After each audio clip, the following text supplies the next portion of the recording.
If it's not in one set, ladies and gentlemen, then precisely how many sets is it? And that is the issue here. If you're convinced that I'm wrong, it can't be one set, then do you see where it's your intellectual responsibility to tell all of us here today precisely what is enough? Because that's the issue. What is enough? How many sets do you need? I said to some people in the gym who were contesting my ideas, well, if I'm wrong then, John, or whoever, you tell us here how many sets are precisely enough, scientifically. It only takes one bullet to kill you. It only takes one sperm to stimulate the growth of an ovum into a zygote and then a full human being. Why can't one set be enough? If you don't like the idea number one, let's call it 100 zillion units of intensity. See my point?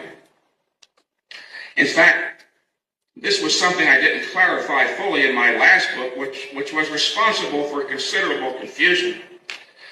It resulted in people's failure to grasp the essence of the cardinal or fundamental principle of the theory, which is only one set of an exercise carried to failure is all that is required to stimulate an optimal increase in strength and muscular size. Lacking a grasp of this issue inevitably leads to the commitment of a number of grave training mistakes, mistakes that will seriously compromise progress short of optimum.